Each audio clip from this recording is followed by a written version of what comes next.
పెళ్ళైనా పండగైనా వేడుక ఏదైనా పట్టు చీరల ప్రత్యేక వేదిక వారాహి సిల్క్స్.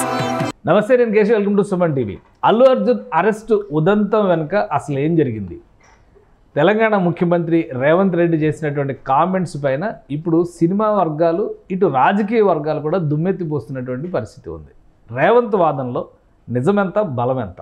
ఈ అంశాలను విశ్లేషించేటువంటి ప్రయత్నం చేద్దాం. మనతో పాటు అనలిస్ట్ సుబ్రహ్మణ్యం గారు ఉన్నారు. సుబ్రహ్మణ్యం గారు నమస్కారం. నమస్కారం సార్. సో ఉదయం మొదలైనటువంటి హై డ్రామా రాత్రి పతాక స్థాయికి వెళ్ళింది. అవును, 10 గంటలు 10:30 వరకు రిలీజ్ అయిపోతారనుకుంటే మొత్తానికి ఒక నిద్ర చేయించారు అక్కడ. ఉదయాన్నే మళ్ళీ అందరూ ఊహించారు 10 గంటల వరకు పంపించరు అనుకొని 6:30 కల్లా ఇంటికి పంపించారు. అసలు మొత్తం ఈ స్టోరీ మొత్తానికి సంబంధించి తెలంగాణ ప్రభుత్వం దోషి అనే చర్చ నడుస్తుంది. అటు బీఆర్ఎస్ నాయకులు ఆరోపించారు, బీజేపీ నాయకులు ఆరోపించారు. కానీ రేవంత్ రెడ్డి కూడా తనదైన శైలిలో ఆయన వర్షన్ ఆయన చెప్పిన అసలు ఏంటి రేవంత్ రెడ్డి వర్షన్ ఏంటి? సో వీళ్ళు చేస్తున్నటువంటి కౌంటర్ ఆర్గ్యుమెంట్ ఎలా ఉంది? సార్, ఇప్పుడు ప్రతిపక్ష పార్టీలు కామెంట్ చేయడం సర్వసాధారణం. అది కాకుండా అల్లు అర్జున్ గారు అభిమానులు కామెంట్ చేయడం కూడా సర్వసాధారణం. ఇదే కామెంట్స్ ఒక నేషనల్ మీడియాలో రేవంత్ రెడ్డి గారిని అడగడం జరిగింది సార్. అక్కడ ఆ రిపోర్టర్ అడిగినప్పుడు ఆయన ఇచ్చినటువంటి సమాధానాలు చాలా ఆసక్తికరంగా ఉన్నాయి. యాక్చువల్గా కొంచెం ఆలోచింపజేసే విధంగా ఉన్నాయి. యాక్చువల్ ఆయన ఏమంటాడంటే, ఇప్పుడు వాళ్ళు అడిగిన క్వశ్చన్స్ వచ్చి, ఇప్పుడు ఈయన అరెస్ట్ చేసినారు కదా, దీన్ని ఏ రకంగా మీరు ఈ విధంగా చేయడం జరిగిందని చెప్తే ఆయన ఒక మాట ఏం చెప్తారంటే, సల్మాన్ ఖాను, షారుఖ్ ఖాను, ఈవెన్ మినిస్టర్స్ అందరూ కూడా జైలుకు పోయి వచ్చిన సందర్భాలు ఉన్నాయి. సో చట్టానికి ఎవరు అతీతులు కారు. ఏదైనా పొరపాటు జరిగినప్పుడు ఖచ్చితంగా ప్రతి ఒక్కరు చట్టం ముందర ఒకటే అని చెప్పేసి చెప్పడం జరిగింది. అప్పుడు ఆయన అడిగిన మాట ఏంటంటే, మీ పేరు ఏదో మర్చిపోయినారు ఏదో ఒక ఫంక్షన్లో, అందువల్ల మీరు ఈ విధంగా ఒక ప్రతీకారం లాగా అన్నప్పుడు ఆయన ఇచ్చిన సమాధానం చాలా ఆసక్తికరంగా ఉంటుంది. ఆయన ఏమన్నాడంటే, అలాంటి అవకాశమే లేదు, అతను చిన్నప్పటి నుంచి నాకు తెలుసు. వాళ్ళ మామ వచ్చేసి చిరంజీవి గారు ఒకప్పుడు కాంగ్రెస్ నాయకుడు, తర్వాత ఇంకొక ఆయన చంద్రశేఖర్ వచ్చేసి మా కాంగ్రెస్ నాయకుడు, వాళ్ళ వైఫ్ స్నేహారెడ్డి గారు మా బంధువు.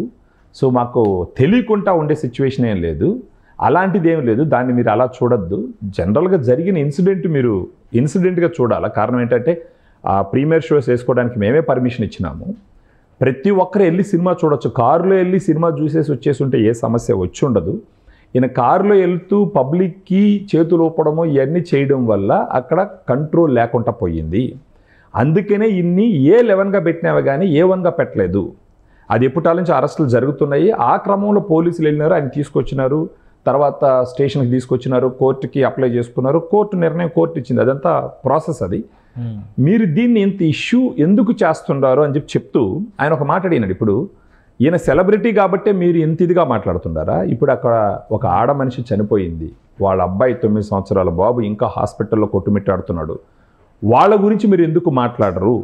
ఒకవేళ మేము దీన్ని ఇప్పుడు లీగల్గా కానీ మేము ప్రొసీడ్ అవ్వకుండా ఉంటే మీరందరూ ఇంకొక నాలుగుతో మాట్లాడేవాళ్ళు. ఆయన సెలబ్రిటీ కాబట్టి, ఏదో డబ్బున్న మనిషి కాబట్టి న్యాయాలు ఆయనకు వర్తించవా, ఈ గవర్నమెంట్ ఆయన సపోర్ట్ చేస్తుందని అదే నాలుగుతో మీరు ఇలా మాట్లాడతారు కదా, అలా చూడకూడదు దీన్ని అని చెప్పేసి చెప్పడం జరిగింది సార్. ఆయన అంటే కాదు, ఇప్పుడు తెలంగాణ ముఖ్యమంత్రి రేవంత్ రెడ్డి గారు, అవును, హోంమంత్రి కూడా రేవంత్ రెడ్డి గారు. ఆ పాయింట్ కూడా అంటే ఇప్పుడు అరెస్ట్ అనేది రేవంత్ రెడ్డి గారికి, ముఖ్యంగా హోంమంత్రికి ఇన్ఫర్మేషన్ లేకుండా జరిగి ఉంటుందా? ఎందుకంటే ఇది చాలా హై ప్రొఫైల్ పర్సనాలిటీని అదుపులోకి తీసుకోవడం, పైగా కేసు విషయంలో కూడా డైరెక్ట్ ఇన్వాల్వ్మెంట్ లేదు అనేది అందరూ చేసినటువంటి, ఆయన కూడా చెప్పినాడు, కోర్టు ముందర చేసినటువంటి ఆర్గ్యుమెంట్ కూడా అదే. అసలు ఆ సెక్షన్లే వర్తించవు అనేదే కదా ఇప్పుడు క్వాష్ పిటిషన్లో జరుగుతున్న డిస్కషన్ అంతా. సో రాష్ట్ర హోంమంత్రికి తెలియకుండా ఈ అరెస్ట్ జరిగి ఉంటుందా? తెలిసి కూడా రేవంత్ రెడ్డి గారు గో హెడ్ అని ఉంటారా? అదే ప్రశ్న ఆయనకి ఎదురైనప్పుడు ఆయన చెప్పింది ఏంటంటే, హోమ్ మినిస్టర్ నా చేతిలోనే ఉంది, ప్రతి అప్డేట్ నాకు ఉంది, కాకపోతే నేను ఎలా చూస్తున్నానంటే చట్టానికి ఎవరు అతీతులు కారు అన్న పాయింట్లో చూస్తున్నాను. ఫస్ట్ అల్లు అర్జున్ గారి దగ్గరికి వెళ్ళలేదు కదా, దానికి ముందర ఉన్న అందరినీ విచారించి అరెస్ట్ చేసి ఫైనల్గా కదా ఈయన దగ్గరికి వెళ్ళినారు. అది కూడా ఈయన A11 కదా. అక్కడ వచ్చిన ప్రాబ్లం అంతా ఏంటంటే, ఆయన చేతులు ఊపడము, వాళ్ళందరినీ ఉత్సాహపరచడము, వాటిల్లో సమస్య వచ్చింది. దానివల్ల ఇలా అసలు ఇన్సిడెంట్ జరగకపోతే కేసులే పెట్టాల్సిన అవసరం ఉండేది కాదు. ఆయన క్లియర్గా చెప్పారు. ఆఫ్టర్ కోర్స్ ఇప్పుడు దాని తర్వాత జరిగినటువంటి యాక్షన్ గురించి కదా, అదే విషయం ఇంకొక అంశానికి ముడిపెట్టి చూస్తే, మోహన్ బాబు గారి పైన అటెంప్టివ్ మర్డర్ కేసు జరిగింది పెట్టినారు. అక్కడ ఏకంగా మనిషి చనిపోయారు కాబట్టి ఆ సింపతి అలా ఉంటుంది. కానీ ఇక్కడ అటెంప్టివ్ మర్డర్ కేసు జరిగింది. దాని మీద జర్నలిస్టులు అందరూ ఆందోళన చేశారు. అలాగే ఆయన హెల్త్ కండిషన్ పైన హాస్పిటలైజ్ అయ్యారు, డిశ్చార్జ్ అయ్యారు. బట్ ఆయన అదుపులో తీసుకోవాలి, ఈ రోజు ఆచూకీ లేదంటున్నారు. సో ఇదే స్పీడీ యాక్షన్ మోహన్ బాబు గారి విషయంలో ఎందుకు జరగలేదు? అల్లు అర్జున్ విషయంలో మాత్రం ఆయన ఢిల్లీలో ముందర రోజు ఢిల్లీలో థ్యాంక్ యూ ఇండియా ప్రోగ్రాంలో పాల్గొని సక్సెస్ మీట్ కండక్ట్ చేసి హైదరాబాద్ వచ్చారు. ఉదయాన్నే పోలీసులు ఇంటికి వెళ్ళారు. సో ఆ యాక్టివిటీ, ఆ యాక్టివ్నెస్ అనేది ఆ విషయంలో ఎందుకు జరగలేదంటే రేవంత్ రెడ్డి గారి దగ్గర అసలు సమాధానం ఉందా? కాంగ్రెస్ ప్రభుత్వం దగ్గర సమాధానం ఉందా? అంటే ఆయన చెప్తున్న పాయింట్ ఏంటంటే సార్, ఇప్పుడు ఇన్సిడెంట్ జరిగింది 4వ తేదీ, ఈయన అరెస్ట్ జరిగింది నిన్న 13వ తేదీ. సో మధ్యలో జరగాల్సిన ప్రొసీజర్ అంతా జరిగింది కదా అనేసి ఆ పాయింట్ కూడా క్లారిఫికేషన్ ఇచ్చినాడు ఆయన. 4వ తేదీ నైట్ జరిగిన వెంటనే మేము 5వ తేదీ పోయేసి ఈయన దగ్గరికి వెళ్ళలేదు కదా. దాని చట్టం, దాని కోర్సు దాన్ని చేసుకుంటూ పోతూ ఉంది. సో చట్టానికి చట్టపరంగా జరిగిన ప్రక్రియ కింద దీన్ని చూడాలి. ఆయన క్లియర్గా అలాగే చెప్తున్నాడు సార్. ఇప్పుడు ఆయన చెప్పే పాయింట్లు ఏంటంటే, ఇప్పుడు దీన్ని ఎందుకు ఏదైనా పర్సనల్గా తీసుకొని చేసినారంటే ఆయన దాన్ని ఏం చెప్తున్నట్టు, ఇప్పుడు చూడండి వాళ్ళతో నాకేం పర్సనల్ ఉంటుంది, వాళ్ళు వ్యాపారస్తులు. ఇప్పుడు ఫర్ ఎగ్జాంపుల్ రియల్ ఎస్టేట్ వ్యాపారం చేసి ఆయన డబ్బులు పెడతాడు, ఒక లేఅవుట్ వేస్తాడు, అమ్మేసుకుంటాడు, డబ్బులు తీసుకొని పోతాడు. అదేవిధంగా ఈ సినిమా వాళ్ళు డబ్బులు పెడతారు, సినిమా తీస్తారు, దాన్ని మార్కెట్ చేసుకుంటారు, డబ్బులు సంపాదించుకొని పోతారు. దీని గురించి చనిపోయిన వాళ్ళ గురించి మాట్లాడుకుంటా, కష్టాలు పడుతున్న చిన్న బిడ్డ 9 సంవత్సరాల బిడ్డ గురించి మాట్లాడుకుంటా దీని గురించి మాట్లాడుతున్నారు. వీళ్ళు ఏమన్నా కానీ బార్డర్కి వెళ్ళేసి అక్కడ ఏదైనా యుద్ధంలో పాల్గొని వచ్చిన దేశభక్తులా మీరు? వీళ్ళు వ్యాపారస్తులు.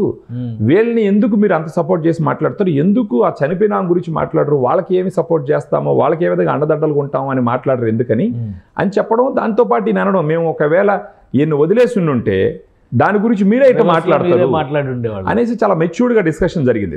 ఇంటర్నల్గా ఏమైందో అది మనకు తెలుసు.